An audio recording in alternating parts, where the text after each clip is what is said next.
It feels like at the end of Chris Christie's long premiere week on his book tour he's spent his time primarily evoking one question: would Donald Trump be a better president if he had a different vice president? An outspoken Trump supporter, and sometimes trusted advisor, Christie's new book, Let Me Finish. Trump, the Kushners, Bannon, New Jersey, and the Power of In-Your-Face Politics, is a straightforward look into the mind of the man preoccupied with the memory that he was almost at the right hand of power, and that, if fate had turned against Trump, he would have achieved ultimate power himself.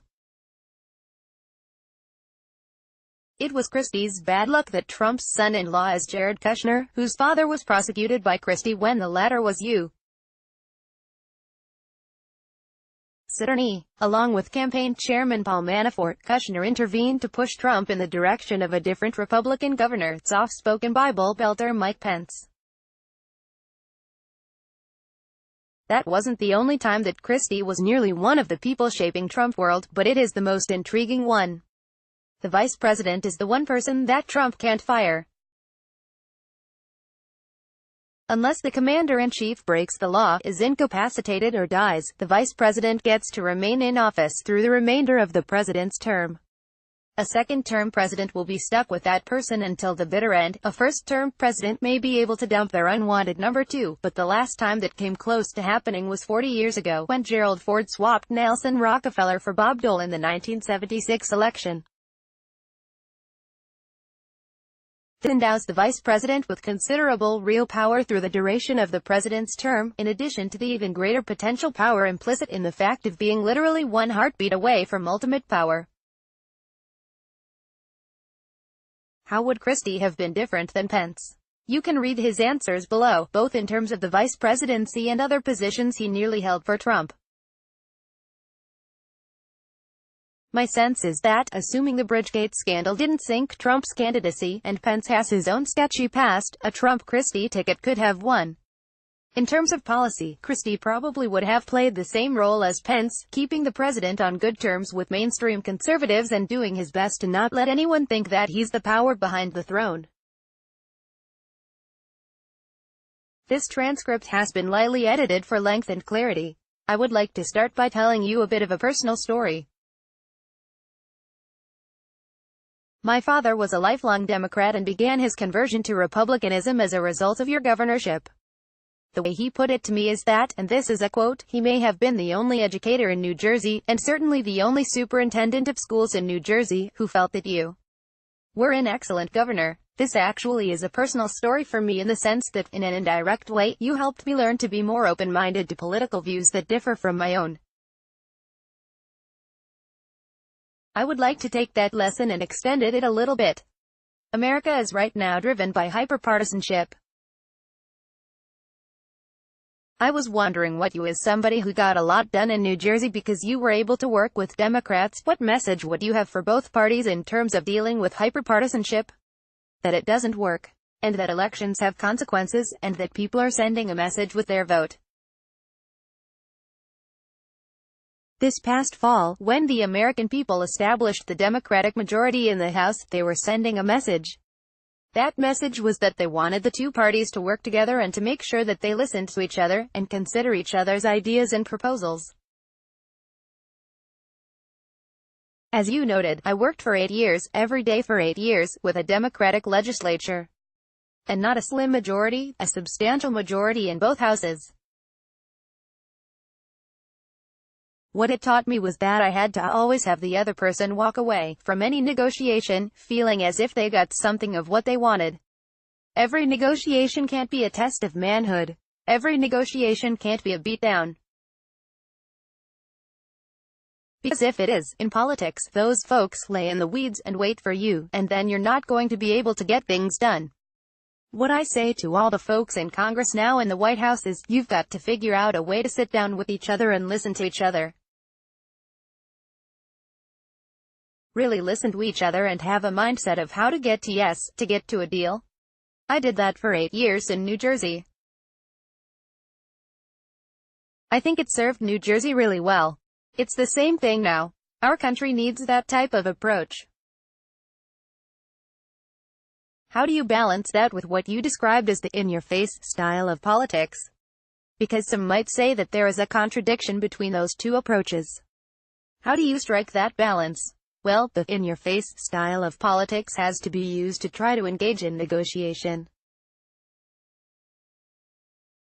Listen, folks are not necessarily always going to come to the table purely because they're acting in good faith.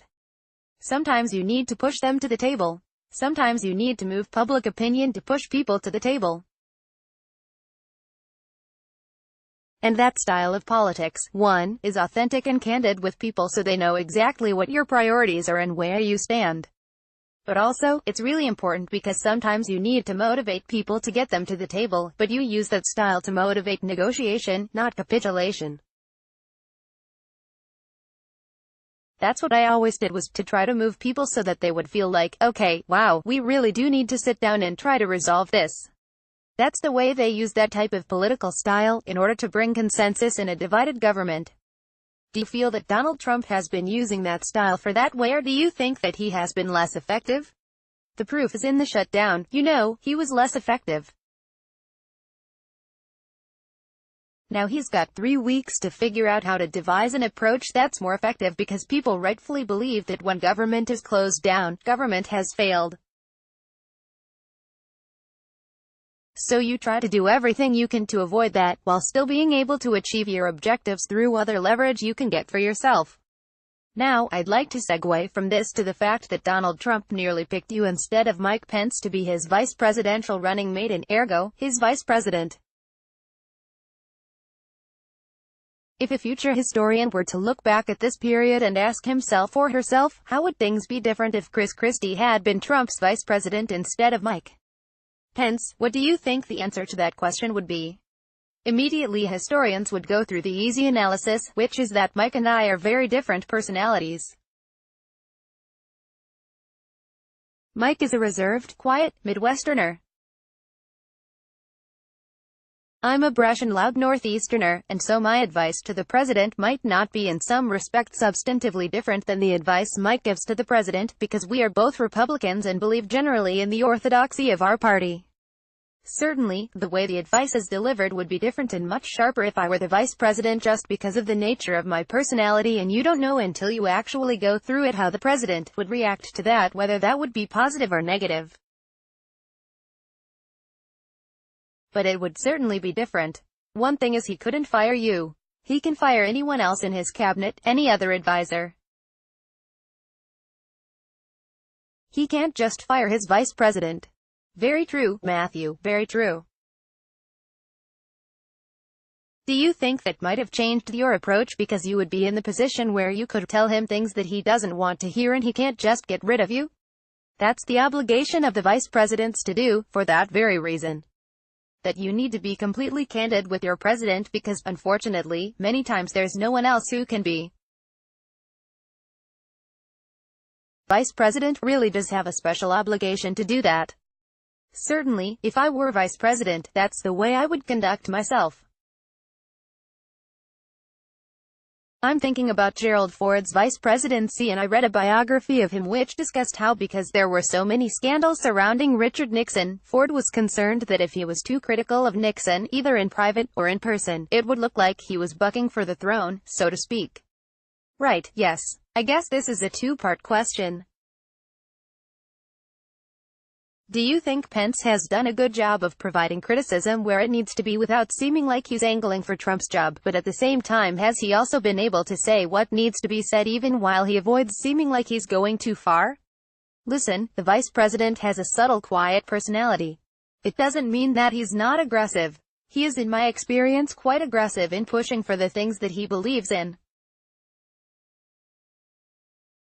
It's hard for me to tell from the outside because I'm not privy to their own personal conversations, but I can tell you publicly he has done the job of vice president in a way that it's been loyal to the president and good for the country. It's impossible for me to gauge whether or not he's filling some of those other roles as vice president because the nature of the relationship itself is so private. Now, I'd like to ask how you would have handled the Justice Department differently if you'd been Trump's choice for Attorney General instead of Jeff Sessions. Specifically, I'm thinking about the Mueller investigation, drug policy, criminal justice reform and issues like that. Well, I don't think there would have been a Mueller investigation if I was Attorney General, because I wouldn't have recused myself and I would have overseen it. That's first, the most stark difference in the Justice Department. Secondly, I was a Justice Department veteran of relatively recent vintage. You know, Jeff was back in the early 1980s. I'd been George W. Bush's U.S. Attorney in New Jersey from 2002 to 2009. I was very familiar with the modern Justice Department, its structure, a lot of the people there that are permanent, who you bring in new people to replace. There were a lot of folks on that team who weren't treated in the way they should have been. All right, and that brings me to the transition process, and how you went through a very detailed process, and then that was abruptly stopped and replaced with a different type of process. What do you think would have been different in terms of the Trump administration's policies and the implementation of those policies had you been able to complete what you started? First off, personnel implement policy. I can tell you that the personnel that we had lined up and vetted for the president's consideration, in my view, in most instances was significantly better than what he ultimately considered. There were plenty of people to consider so that there wouldn't be nearly as empty desks as there were in the beginning. We had drafted all kinds of draft executive orders for the things the president talked about during the campaign. Instead, that was all thrown out and they are whipping up their own executive orders, which as you know turned out to be defective in court. Many of the organizational process-like activities of the White House are really important, and you need good, competent, experienced people to do that. The difference would have been we would have had those people, and we had white papers drawn up for every policy the president talks about on the road with a road map for how to do it. We had a one-day plan, we had a 100-day plan, and we had a 200-day plan, and we had each week of the transition planned out for the president, emphasizing different themes of the week and announcing cabinet members related to those themes at those events. All of that work just led to a much greater calm among the people about, someone's in charge and everything's going to be okay. That's one of your jobs as president, is to just give people that sense that you're there, you're on the watch, you're vigilant. That's one of the jobs that you can't accomplish if you don't have a good staff around you. That makes a great deal of sense. I want to return to the subject to have in-your-face politics for a moment. You talk about how really it's more of a style than it is an ideology. In theory, a Democrat could harness that same style and be effective and achieve what Trump achieved on the national level and what you achieved in New Jersey. Are there any Democrats who you think have mastered that style? One name that comes to mind is Alexandria Ocasio-Cortez. Right, although not constitutionally qualified to run for president, Ocasio-Cortez won't be old enough in 2020. She'd need to be 35 and she'll only be 31. She's not going to be a candidate. I do think that on the Democratic side, Sen. Kamala Harris, D-Caliph, has the capacity to do that given her prosecutorial background and the nature of people who are in that business. She's one of the people who obviously should be considered for that role, if she decides to pursue it. Joe Biden is like that too. Joe, when he's angry and really involved with something, really emotionally involved, he gets himself all worked up, and that's helpful in getting to a place where you're doing in-your-face politics. In terms of the current developments in the Trump-Mueller investigation, you recently said that the indictment against Roger Stone was damning. You described how you laughed when the Trump administration told you early on in its presidency that this was just going to blow over. Regardless of how it would have been handled differently if you'd been in a position of power, where do you think this is heading? I guess the real question is, should Donald Trump be worried that this poses an existential threat to his presidency? The great thing about Bob Mueller's investigation is that he follows an old phrase that I used to use, and I certainly stole it from somebody, which was, as U.S. Attorney, the greatest thing about my job was only I knew what I knew. greatest thing about Bob Mueller's job right now is only he knows what he knows, and he didn't give me any indication when I spoke to him that that's going to change, right? We really think that we need an opportunity in this country to do things a little bit differently. Okay. Do you think that's healthy for democracy, that the President of the United States can face this existential crisis to his administration, and the whole country is watching with bated breath, and no one really knows except for one person what's going on? I think it is healthy because people have to have faith in the justice system. If we don't have an operational, what's perceived as a fair justice system, we lose a large part of our democracy. To me, the idea of Bob Mueller keeping these things quiet until he's got charges to bring are not as essential, because people's reputations should not be ruined based upon an allegation or just one thread of evidence in an investigation. That's why you hire professionals like Bob Mueller, to be able to decide when the case is ready, if it's ready, if conduct is criminal, if so, can it be proven beyond a reasonable doubt. All those things are things that are within Mueller's bandwidth, his capacity as a former prosecutor himself, as a former FBI director, and so I don't know where it's going to head and when it's going to end, but that's great that I don't. Because he shouldn't be leaking, he should be doing this in quiet, and then ultimately present to the Congress and to the Attorney General his report on what he thinks of the charges of Russian collusion. You're talking about the importance of the rule of law, and I agree with that. On the converse, do you think that Donald Trump should be criticized for how he's been attacking and trying to discredit this investigation? Because that does undermine the idea that no one is above the law.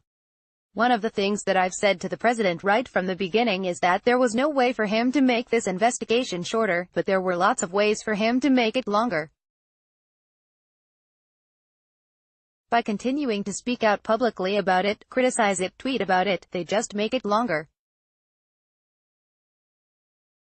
He's giving people more things to run down, more comments to explore, and more connections to try to draw, and I think it's not a positive for him. It's not a positive for the country. My question specifically, though, was about whether it undermines the rule of law. I agree that this is not good for Trump politically, but the concern is, does this send the message that it's okay for the president to try to undermine a legitimate law enforcement officer as he pursues his duties, even if those duties might threaten the president himself legally? It only undermines the rule of law if prosecutors and investigators respond to it. If in fact the Justice Department through Bob Mueller and the FBI are unfazed by him and just continue to do their job, then people can continue to have faith in the justice system and understand that politicians, at times, are going to say things that are in their own personal interest and not the national interest. What matters for the sanctity of our justice system is that people who are running it, the Attorney General of the United States, Deputy Attorney General, the FBI Director, that those people absolutely not be affected by any type of political statements or back and forth that are engaged in by our folks in public office in the country. My final question for you, on a more humorous note, have you seen Blinded by the Light yet? I have not. I feel like that movie was made for you. You think? I'm going to have to see it now. Now, you've piqued my interest. It's about a teenager whose life is transformed by listening to Bruce Springsteen. It could be an autobiography, for goodness sake. Yes, I was born in New Jersey, but I will confess, and you may lose all respect for me, I also like Billy Joel. I know. You know what? I love Billy Joel, and I'm really excited that Sirius Radio has a Billy Joel channel again. Now you're in trouble. You're a Jersey boy. You just said you like Billy Joel. I do. I'm sorry. I plead guilty. I plead guilty to liking Billy Joel. I love Bruce and I love Bon Jovi also, but you can't say anything bad about Billy Joel. For our generation, he is one of the absolute defining musicians of the second half of the 20th century, no doubt. I completely agree. I was born in 1985 and I listened to Billy Joel more than I listen to most contemporary artists. Laughing all. Alright, now Matt, this interview is over. Because you now have officially made me feel old. I graduated from college in 1984. I was in law school in 1985. Now, you've made me feel as old as I truly am. That's it. I'm out of here. Thank you for taking the time to speak with me.